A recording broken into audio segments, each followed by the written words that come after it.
Hey guys, Adrian here. I'm in the KT studio, just working on submitting a lease agreement actually for a client who is proposing to lease a property. And just something I came across I thought was interesting that I want to tell you about. This particular brokerage, they insist on us including their brokerage's schedule with the agreement. And basically, the schedule it's a one-page document in this case, and it has a number of clauses which would affect either or both the landlord and or the tenant. And there's a number of clauses in there that I found interesting. One is it explicitly says no pets.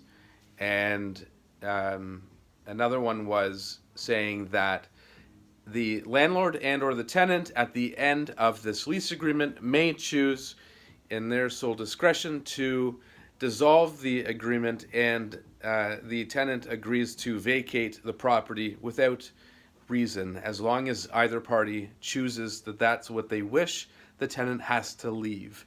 Both of these clauses are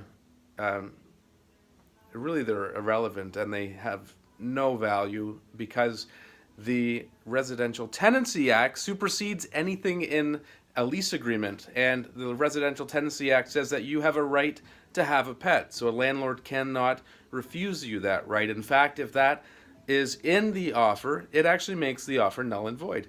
The Residential Tenancy Act also has a number of very strict requirements that would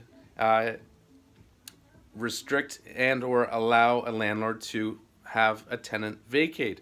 One, they have to be provided notice, typically 60 days.